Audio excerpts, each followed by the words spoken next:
Bismillahirrahmanirrahim. Nahmaduhu wa nusalli ala rasulihil karim, amma ba'd. Insyaallah pada kesempatan ini kita akan melanjutkan kembali pembacaan kitab Ihya Ulumuddin. Kita telah sampai kepada perkataan beliau, fa'amma ilmu tariqil akhirah.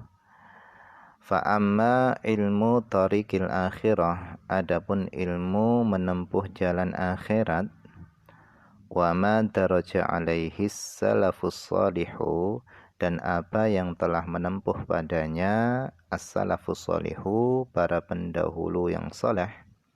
Apa yang telah ditempuh oleh para pendahulu yang saleh, mimma dari ilmu-ilmu, sammahullahu yang Allah menamai ilmu-ilmu tersebut, fi kitabihi di dalam kitabnya.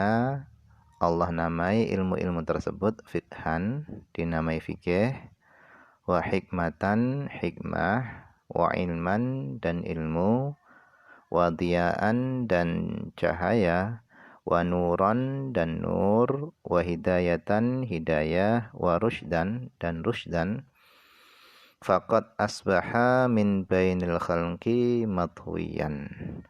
Faqad asbaha, sungguh telah menjadi ilmu-ilmu tersebut, min bainil khalqi, di tengah-tengah makhluk, di tengah-tengah masyarakat. Ilmu tersebut menjadi matwiyan, yaitu menjadi terlipat. Wasara nasiyan mansiyan, dan ilmu tersebut telah menjadi sesuatu yang dilupakan.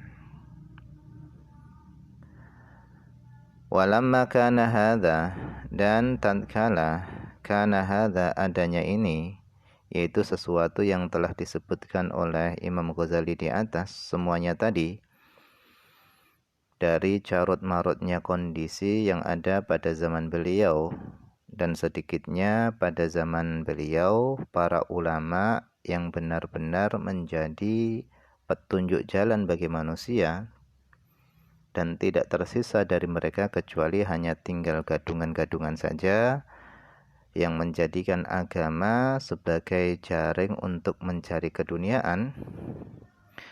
Walamma kana hadza salman, dan tatkala adanya ini adalah salman, yaitu sebuah cacat, fiddin, di dalam agama, muliman, ai dakhilan, yang masuk. Tatkala ini adalah cacat yang masuk di dalam agama, wa khotoban mudlahiman, dan ini adalah perkara yang besar, yang gelap. Jadi khotoban ini maknanya adalah amron aziman, perkara yang besar. Sedangkan mudlahiman ini maknanya adalah muzliman, sesuatu yang gelap. Nah, karena kondisinya seperti itu, maka kata beliau, ra'aitul ishtighala bi tahriri hadzal kitabi muhimman, maka aku memandang sibuk dengan menulis kitab ini itu adalah muhimman, sesuatu yang penting. Untuk apa? Ihya'an li ulumiddin, untuk menghidupkan ilmu-ilmu agama. Wa kashfan, dan untuk menyingkap an manahijil a'immatil mutaqaddimin, dan untuk menyingkap dari manhaj-manhaj para imam terdahulu. Wa idahan, dan untuk menjelaskan lima hiyal ulumun nafi'ah, untuk menjelaskan sesuatu yang mana itu adalah ilmu-ilmu yang bermanfaat. Indan nabiyyin, menurut para nabi, wassalafis sholihin, dan para pendahulu yang soleh. Salamullahi alaihim ajmain, semoga salam Allah tercurah ke atas mereka semuanya. Amin amin ya rabbal alamin. Walaqad assastuhu, dan sungguh aku telah menjadikan kitab ini, yaitu kitab Ihya Ulumuddin ini, aku telah menjadikan ala arba'ati arba', atas 4/4. Artinya kitab Ihya Ulumuddin ini beliau bagi menjadi 4 bagian. Yang pertama rubu'il ibadat, seperempat yang membicarakan tentang ibadah. Kemudian yang kedua, warubu'il adat, yaitu seperempat yang membicarakan tentang kebiasaan-kebiasaan seperti makan, minum, tidur, nikah dan yang lainnya. Kemudian warubu'il muhlikat, seperempat yang membicarakan tentang perkara-perkara yang membinasakan. Kemudian yang terakhir adalah warubu'il munjiat, dan seperempat yang membicarakan tentang perkara-perkara yang menyelamatkan.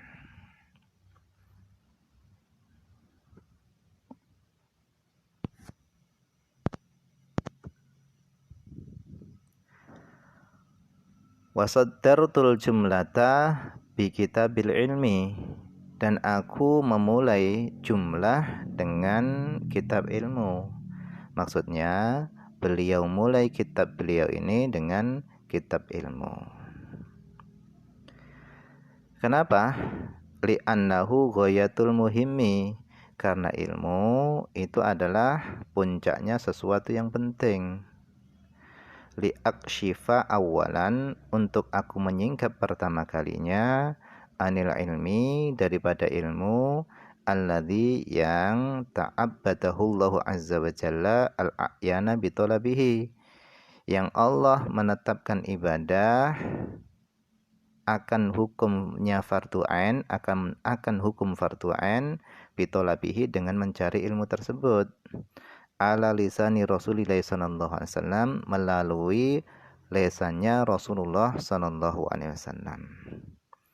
Id qala Rasulullah sallallahu alaihi wasallam, karena Rasulullah sallallahu alaihi wasallam beliau bersabda, talabul ilmi faridatun ala kulli muslimin, mencari ilmu itu wajib atas setiap muslim.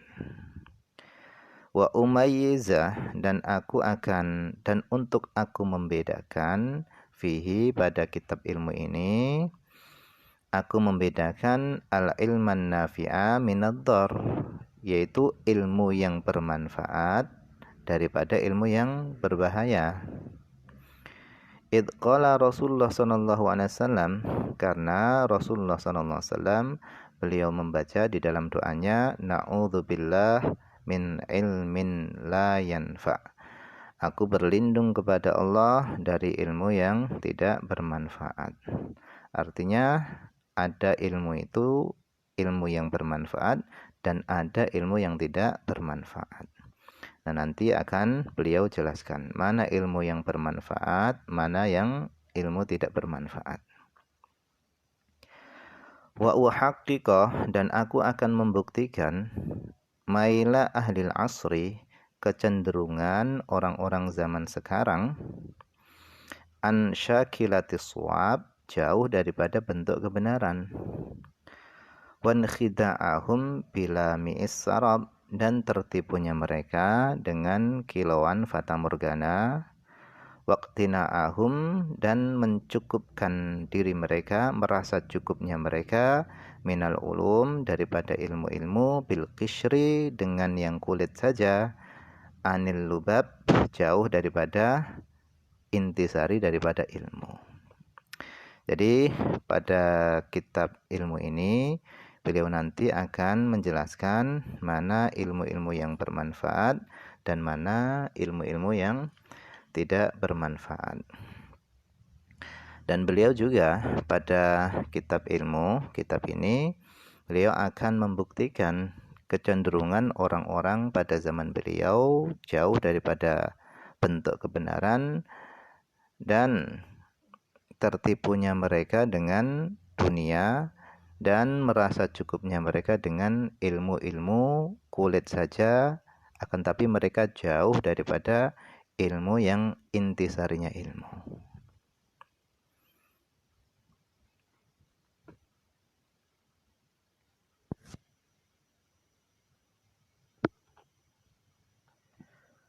Wa yashmulu rubu'ul ibadat ala asyrati kutubin. Wa yashmulu, dan memuat apa rubu'ul ibadat, seperempat ibadah, memuat ala asyrati kutubin atas 10 kitab.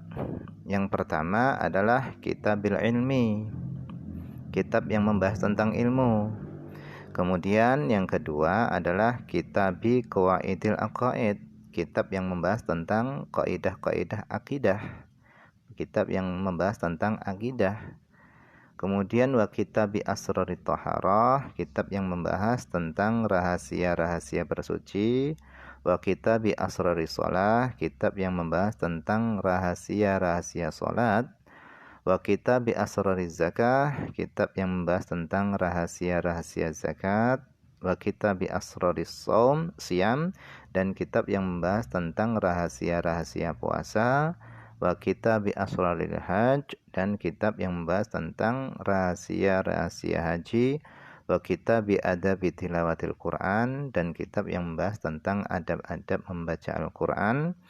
Wa kitabi adhkar, dan wa kitabil adhkari wa da'wat, dan kitab yang membicarakan tentang zikir-zikir dan doa-doa. Wa kitabit tartibil aurat fil awqad, dan kitab yang membicarakan tentang mentertibkan wirid-wirid fil awqad pada waktu-waktunya.